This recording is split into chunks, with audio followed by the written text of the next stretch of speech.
guys, it's Sean Murphy here. I'm a 4-H specialist in the Northwest region, and I am pumped up today. I hope you are too.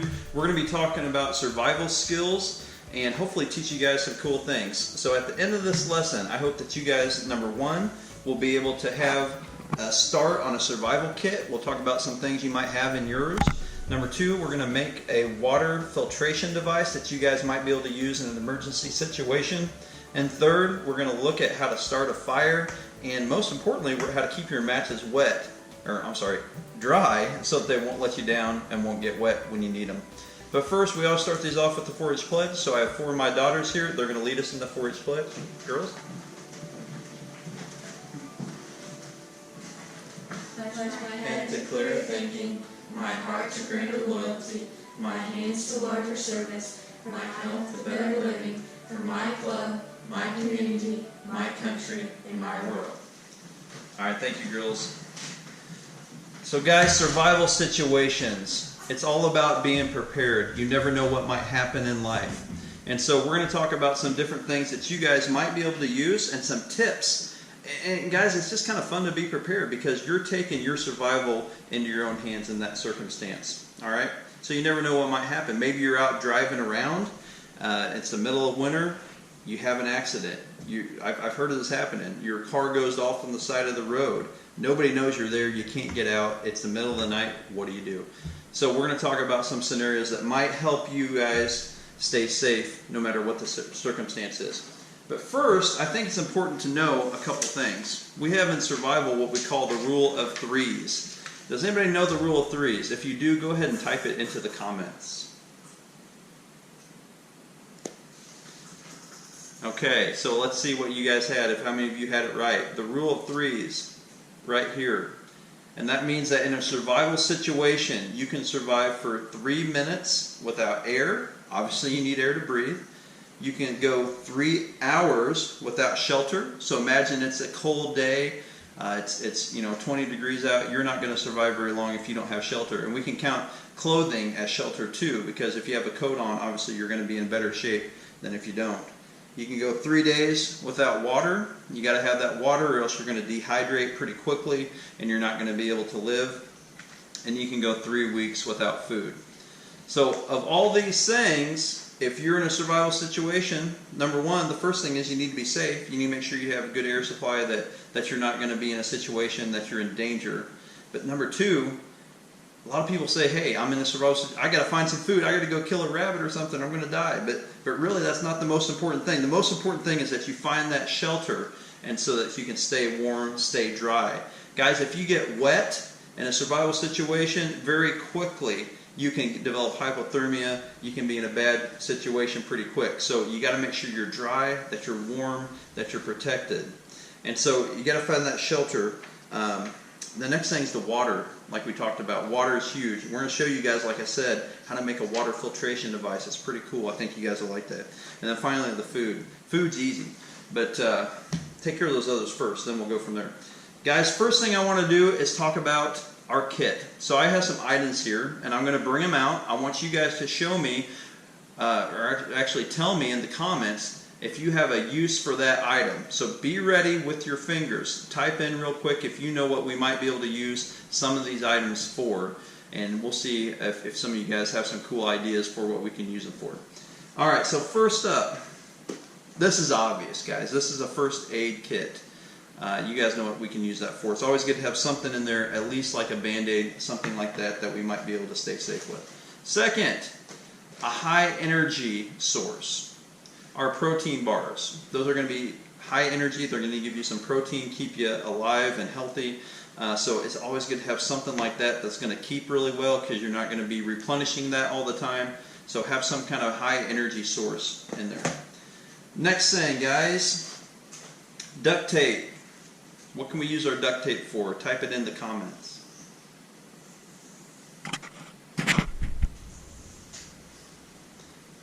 So guys, duct tape can be used for a lot of things. We can use it to create some kind of a tarp, or use it on our shelter. We can use it to create some kind of rain shield if we need to. We can use it maybe to create a snare if we're trying to capture something. We can maybe use it to fashion a spear or fishing equipment. We can use duct tape for anything. This is a huge, huge thing. How about cotton balls? What can we use these for?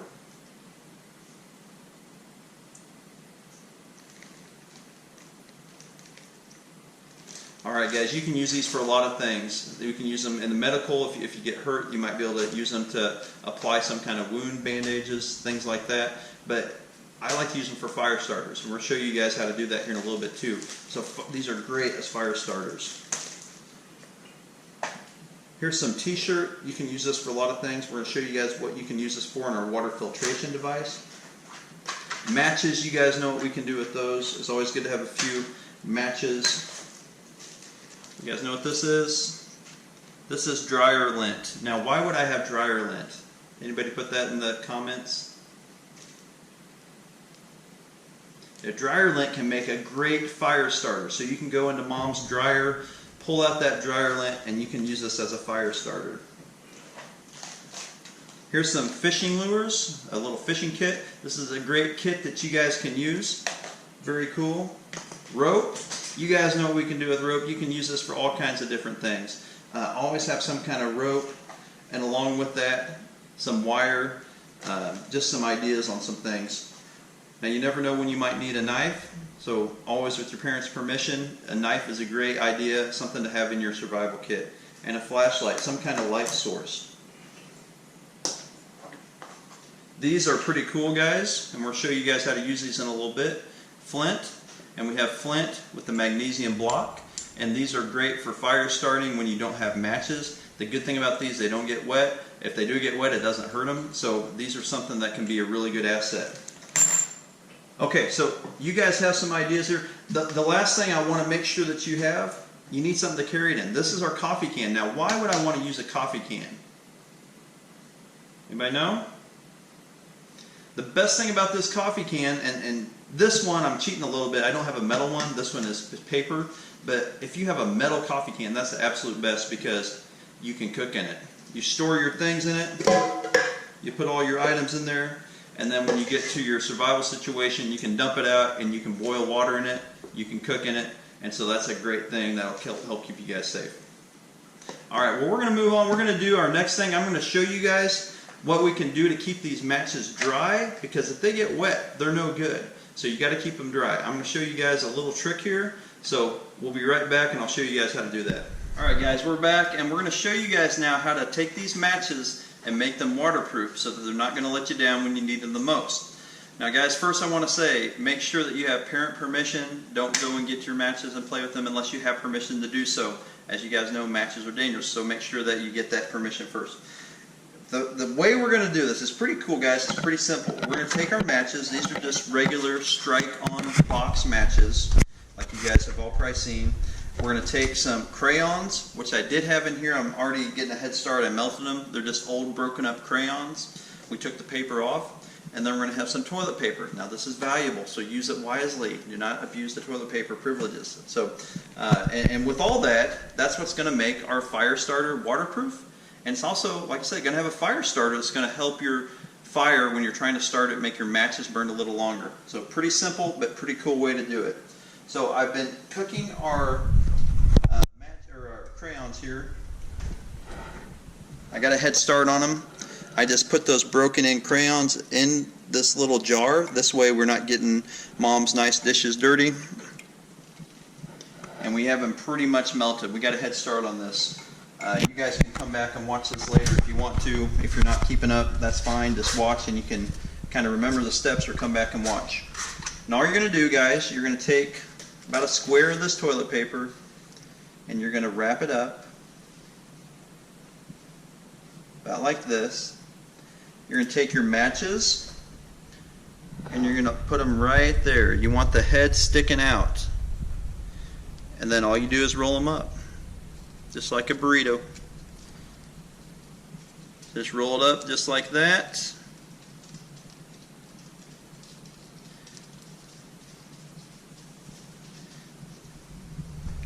And you're going to be left with something like this. Now right now, if these heads get wet, these matches aren't going to work. So what we're going to do, and be very careful, this is super hot. We're going to take some pliers, clamp them on the end. These are actually vice grips, so they're even better. And then we're going to dip them in. Okay, once they're dipped in, there you go. We'll let that dry and then we'll come back and we'll dip the other side. I've got another set that we did earlier. So we're going to take it, we're going to dip it. Halfway done.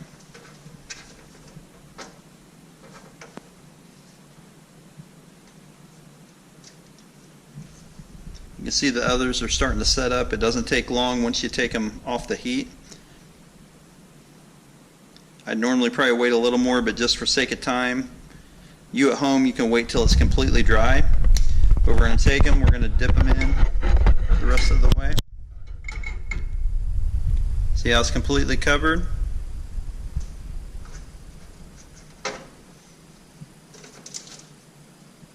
This one's a little longer, might be a little harder.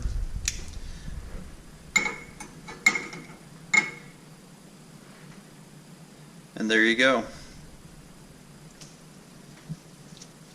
And you guys can take those matches, you can just simply put these in a Ziploc bag. See, it's already dry to the touch. Put them in a Ziploc bag and then you're ready to go. Put them in your little coffee can survival kit, and next time if it gets wet for some reason, no worries. You'll just take this, strike it on the box, and you'll be good to go. Alright guys, now I'm going to show you guys how we can make a water filtration device. Now if you remember, on the rule of threes, there was a certain amount of time that we could go without water. Does anybody remember? Type in the comments if you do. That's right, 3 days without water. That's how important water is. Now if we are out in a survival situation, do we want to just go up to a lake or a stream and just start drinking from it? Of course not. That'd be horrible. There's bacteria in it, it's dirty, it's not going to make you healthy. In fact, it's probably going to make you sick, so you don't ever want to do that. So we need a way to filter it. Now I'm going to show you guys how to make a filtration device. This is going to keep your water cleaner, but it won't take out the bacteria, anything that's alive in it, the bugs and things like that. So you do want to boil your water still, which is where we could use our coffee can. So make sure you boil it. This will help you do that. Alright, so first thing you do is you got to find some kind of bottle or container. About anything will work. It can be bigger, it can be smaller. But this is a Powerade bottle that you might find on the side of the road, like people throw away all the time. First thing you're going to do is cut off the side of, or the end of it, just like this. I've pre-done that. Just use a knife. You can use some kind of utility knife or saw. It's real easy to do. Be careful, and you can have your end cut off. You'll be set on that end. The next thing you do is you're going to take your cap, unscrew your cap. You're going to insert some holes. That's how our water is going to drain out at the end of the filtration process. So we have a cap, you guys can see, we have some holes on it, and we should be set. Alright, so now we're going to put our cap back on, we have our end off, and the first thing we want to do is we're going to insert 2 coffee filters.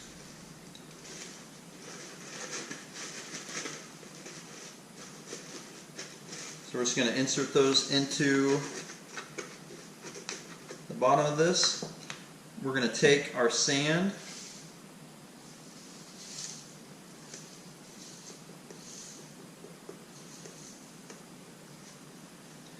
now that coffee filter is going to filter out just like it does with your coffee in the morning, and that's going to be a great help for that.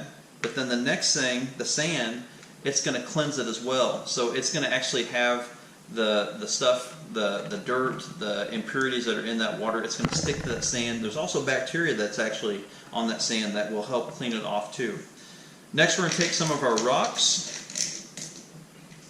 These are just rocks from our driveway.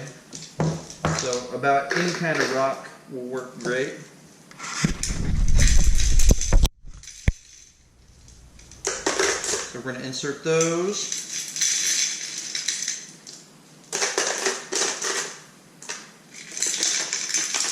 Okay, so we're ending up with something like this. And then we're going to take some grass, and this could be, you know, any kind of grass. It could be a little fresher, This will work as well. But basically, we're just trying to create something that's going to give dirt and things like that something to stick on. So that's going to stick on that and not come out. Alright, put a little more in. You can also use moss and things like that as well. Alright, then the last thing we're going to do, remember our shirt from before? We're going to take our shirt and remember in our survival kit, we have our handy dandy duct tape. You can use this stuff for anything. Alright, we're going to take our duct tape and we're just going to tape the top of this. It doesn't have to be perfect. We're just trying to keep that shirt on top. Oops. Okay. And we're left with a nice cavity at the top. Okay. So to kind of go over that again, I wish I had some scissors, guys. Nah, that's all right. Let me cut this off just to clean it up. So just to go over that again, we have at the bottom our filter, then we have our sand, then gravel, and then our grass at the top.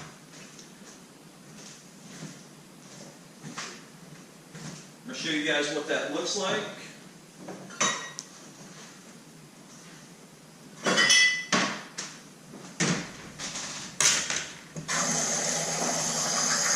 Alright, so when we actually filtering it, we're going to actually run our water through. Kind of have to go slow. It's going to take a little time.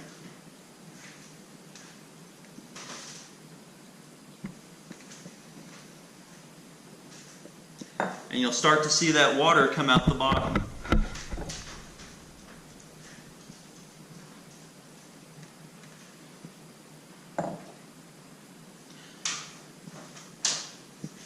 Now it will take some time if you wanted to. This is key to set the cup up so that's going to support it, where you can tie this to a tree and that'll support the weight of this. And guys, it's not going to make this clean to drink. It's going to make it a lot cleaner and it's going to make it taste better. It's going to take some of the odor out. You're still going to need to boil this water when it's done. So I want to remind you of that. And again, we only want to do this in an emergency situation. Alright. So guys, that's our way to filter water with some simple household ingredients. Alright guys, we're back here. Survivor Sean, we're talking about shelters now.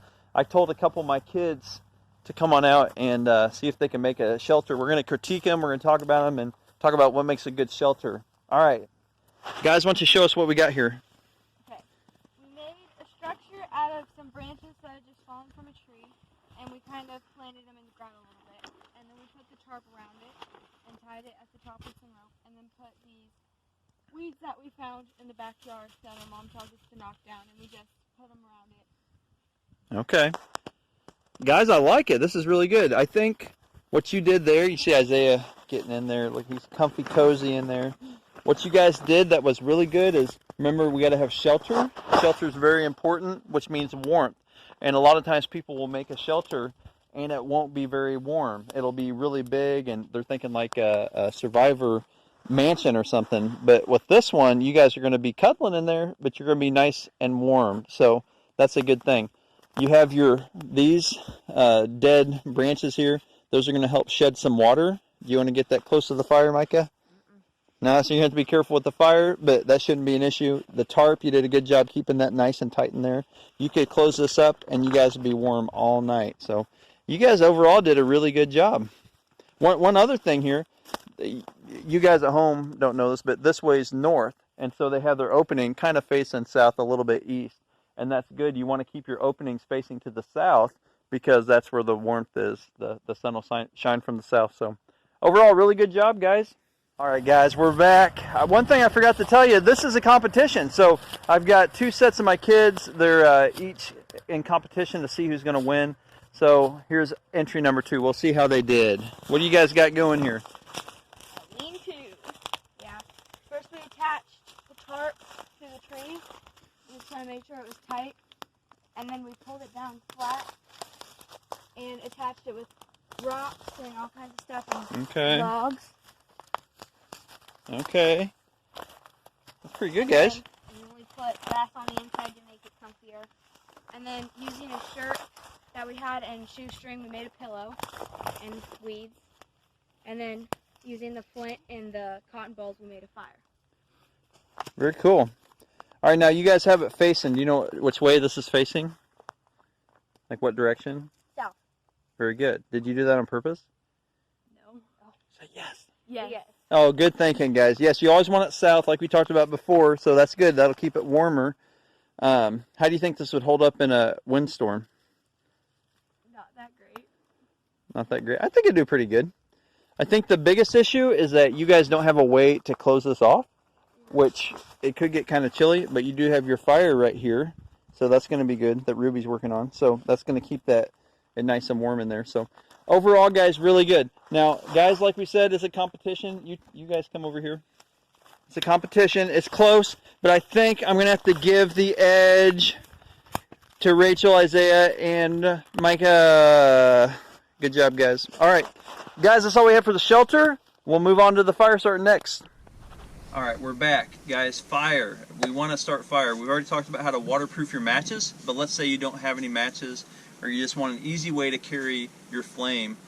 Guys, it doesn't get any easier than a magnesium block with flint on the side. This is the flint, this is the magnesium, or just a straight flint rod. And I'm going to show you guys how to start a fire with these. Now, guys, these are super cheap. I think these are about $5 at Walmart. You can also buy them on Amazon.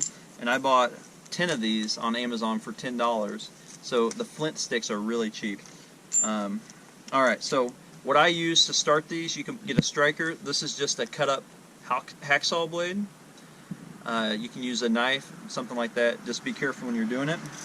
So when you're starting your fire, there's two different ways. If you're going to start it with the magnesium, or I'm sorry, the flint, all you're going to do is take the rough edge. You guys see it'll start to spark. Okay, if you're using the magnesium block, then what you're going to do is you're going to shave off some magnesium. Now in both methods, I'm going to take, remember our cotton balls? We're going to use this to start the fire.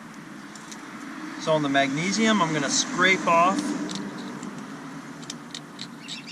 some of that magnesium, and you'll start to see magnesium is a metal, but it's a soft metal. And so you'll start to see some of those flakes.